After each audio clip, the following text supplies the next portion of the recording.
الانسان اليوم يلاحظ على ان اشرف حكيمي اصبح شويه منرفز، متوتر، ويصعب عليه على انه يمسك بلجام المباريات اللي تيلعب. يمكن ناكد لك ايضا، وهذه احصائيات، على ان المردود ديال حكيمي خلال هذا النصف الثاني من الموسم اقل بكثير مما كان متوقعا. هذا يدل دلاله قاطعه على ان ربما اللاعب يعيش واحد مرحله، يمكن يعيش مرحله فراغ كيعيش اي لاعب، ولكن متاثر بقرار ديال الزميل ديالو كيليان مبابي، اللي اعلن بشكل رسمي على انه مع حلول الصيف القادم لن يصبح لاعبا لباريس سان جيرمان برغم كل الضغوط التي مورست عليه. وحنا نعرف جيدا، والصحافه الفرنسيه تحدثت عنها بل استغربت لهذيك العلاقه اللي نشات ما بين كيليان مبابي وما بين اشرف حكيمي. علاقه وطيده جدا، كانه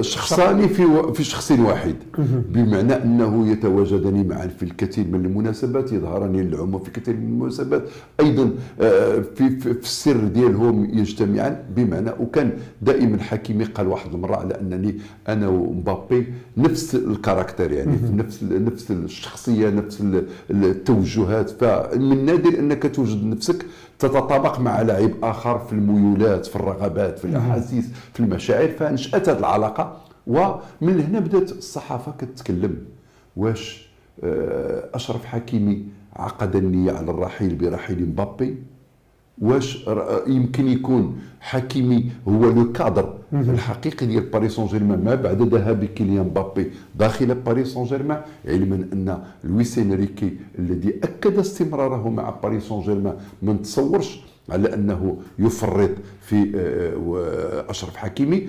اشرف حكيمي لما كنتكلموا على 2026 هي غدا، بمعنى تذكر معنا الحديث على كيليان مبابي كان قبل سنتين من ان تعاقدوا، وبدات العمليه ديال اقناعه باضافه سنه وكذا. لماذا لم يتم هذا الامر مع اشرف حكيمي؟ هل طرح على اشرف حكيمي ورفضوا؟ لسنا ندري. على كل حال انا اتصور على انه هذا الصيف ربما غادي يكون صيف استثنائي في رسم مسار ديال اشرف حكيمي.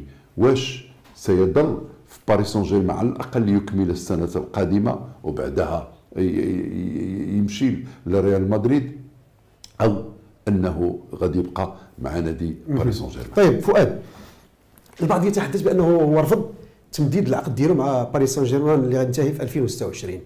كتعتقد بان هذه العمليه هذه ربما انه غادي تخلي الفريق الباريزي انه يفكر، يعني او غادي ربما يطيح في الفخ ديال انه يبيع اشرف حكيمي قبل فوات الاوان؟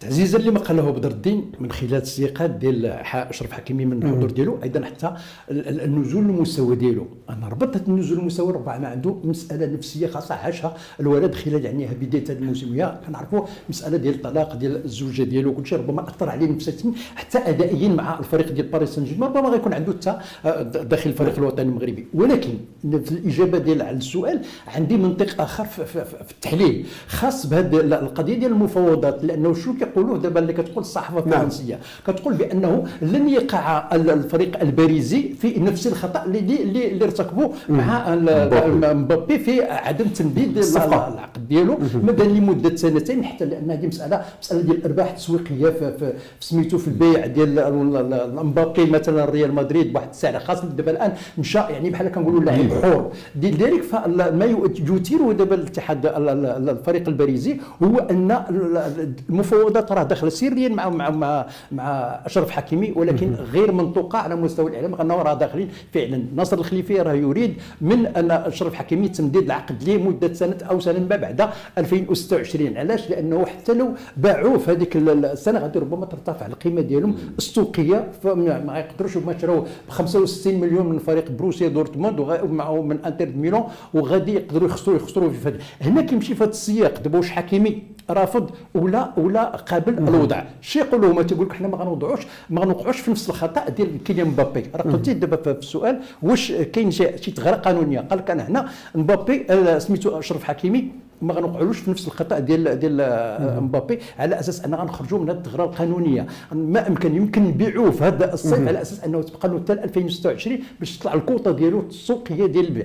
اما اذا رفض التمديد وبقى حتى 26، لان ريال مدريد حنا كنعرفوا لانه الرحيل ديالو راه غيمشي لريال مدريد، غيمشي مع مبابي، هادشي ما فيه شك، لانه كان لاعب يثير هذه العمليه بانه دائما الحب الملكي ديالو دائما ساكن القلب ديالو.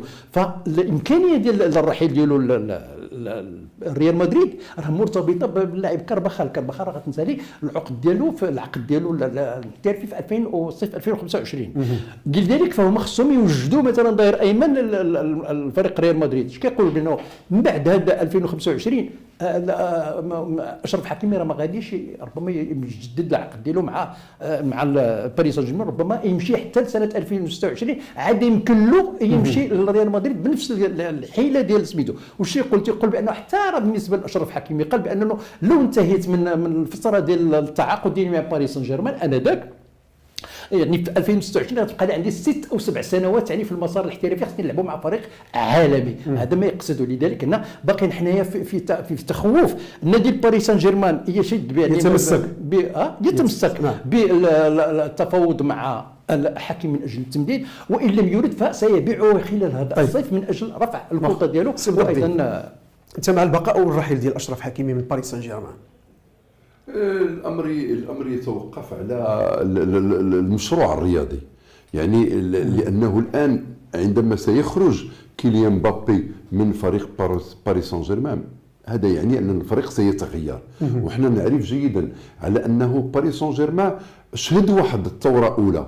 شنو هي الخروج ديال ليونيل ميسي، هي الخروج ديال سيرجيو راموس، هي الخروج ديال الجناح الارجنتيني اللي كان ديال ريال مدريد سابقا دي ماريا. يعني 3 أو 4 ديال اللاعبين اللي كانوا كيشكلوا الثوابت الاساسيه الجديد فتغيروا. وبالتالي كان على كيليان مبابي وحكيمي وايضا بعض اللاعبين الاخرين انهم هما اللي هزوا دوناروما وما غيرهم، هما اللي هزوا الفريق الباريزي. اليوم مع خروج كيليان مبابي يجب هناك من يقول على ان حكيمي يجب ان يتحول الى اطار، الى ليدر، الى قائد لهذه الموجه الجديده. ولكن الامر يتعلق ايضا بالنفسيه ديال اللاعب. واش اللاعب اصلا جاهز مرتاح في تواجده في فرنسا على غير الراحه اللي كان كيشعر بها مثلا لما كان كيلعب في بروسيا دورتموند، على غير الراحه اللي كان كيشعر بها لما كان مع لاعب انتر ميلان. ثم لا ننسى ايضا على ان الامر يتعلق بريال مدريد. وريال مدريد الا لاحظتي ولا كيتبع واحد النهج ذكي جدا وغريب جدا، هو انه كيمشي للاعبين الاحرار واللاعبين اللي كيبقى لهم سنه في العقد ديالهم. جاء اللاعب روديغر الالماني جاء بانتقال حر، اليوم جايو كيليان مبابي بانتقال حر، يناقش ديفيس الكندي الظهير الايسر ديال بايرن ميونخ اللي بقى له سنه في العقد. وبالتالي كانه هذيك العقده في المنشار كيديرها ريال مدريد. الفرق الاخرى اللي كيبقى لك سنه في العقد ديالك تيولي كيقول لك بغيتي تبيعوا لي بهذا الثمن تبارك الله، ما بغيتوش تبيعوا لي خليه السنه الجايه غيجيني ليبر. كذلك غادي يكون الامر بالنسبه لاشرف حكيمي. يعني في سنه 25 يا اما يتفاوضوا على باريس سان جيرمان على رحيله بالثمن اللي يبغيوه الفرق الاخرى، او في حال ما اذا ما مدش العقد ديالو، او انه يبقى تيمشي. بالعكس هما يريدون بيعه من اجل الربح ديالو دابا ممكن خاصه واحد الشيء ان لابد ناكدوا عليه. كنتكلموا على هبوط المستوى ديال اشرف حكيمي، ولكن هو نسبي. لان اشرف حكيمي الى اليوم هو اللاعب المغربي الوحيد اللي ما اللي الاسهم ديالو ما نزلتش في الترانسفير ماركت. مازال الى اليوم هو اللي كيقود القيمه السوقيه ديالو واصله 65 68 كانت وصلت واحد الوقت ل 70. يعني النزول ديالها ما كانش حاد قياسا بلاعبين اخرين. هذا دليل على ان اللاعب باقي عنده هذيك القيمه الماليه الكبيره جدا. واي انتقال لاي نادي اخر غيكون يا اما بديك القيمه السوقيه، القيمه اللي تشري بها من انتر ميلان او لا اكثر. نعم. نعرفوا انه تشري يمكن في حدود 65 او 68. نعم. فؤاد، يعني انت كتشوف يعني زيد عليها السكوب الاخير، هو انه لويس انريكي راه فوض الحكيمي من اجل ان يلعب الاولمبياد ديال باريس، مع ان كانت الامكانيه ديال يعني نادى الفريق المنتخب الاولمبي الى اولمبياد باريس. نعم. واش في نظرك انت بالنسبه لاشرف حكيمي، واش في المصلحه ديالو انه يبقى ولا يمشي؟ مصلحته يغادر من فرنسا. دابا العاش يعني عاش مشاكل عاشها، مشاكل راه مش مشاكل اعلاميه، مشاكل نفسيه، مشاكل شخصيه اللي ضافت راه باش يدخل المحاكم وفي الملف ديالو الشخصي يعني مع الطريقه ديالو راه اثر له على نفسيته. حتى الفتاه التي ادعت بانها الفتاه اللي دار في المحاكمه هذا راه عنصر يؤثر على لاعب كره القدم. انا نشوفوا غير دابا الفيس دابا ملي خرج من السجن ولا في القضيه ديال الاغتصاب الى غير ذلك، فهذا ملف فيه حتى هو واحد من الملفات اللي داخله في هذا الاتجاه اللي كتاثر على اللاعب في الاداء ديالو مع الفريق. علاش دابا اشرف حكيمي الان في المجموع ديال المباريات ديالو دائما الانذارات والتفاعل ديالو دائما المناوله ديالو مع الحكم ومع غير ذلك، فربما هذه تاثيرات نفسيا. الا قريتيه نفسيا راه اللاعب راه ما كانش عنده هذه الامور هذه.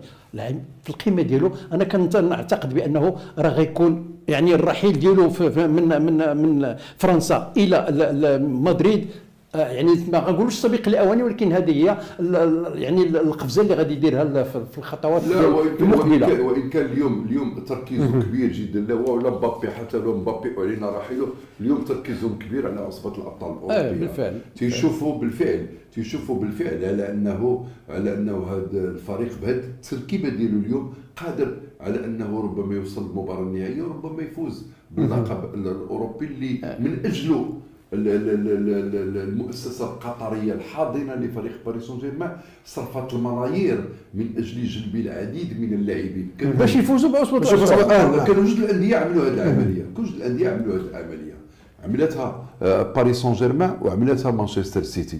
في النهايه مانشستر سيتي توجوا الموسم الماضي باللقب، كتبقى باريس سان جيرمان اللي لعبت نهائي وكانت خسرته امام نادي بايرن ميونخ الالماني. فبالتالي الان التركيز كبير جدا على المباراه القادمه امام برشلونه، ونتمناو لان هذا الحديث حول مستقبل اشرف حكيمي يتوضع في مستوى ثاني، ويبقى التركيز ديالو حول المنافسات اللي كيلعبها. نعرف جيدا حكيمي مع باريس سان جيرمان قريب من الاحتفاظ باللقب او استعاده اللقب ديال البطوله الفرنسيه، ثم ايضا هو قاب قوسين او وغادي يلعب كاس فرنسا نصف النهائي اليوم غادي.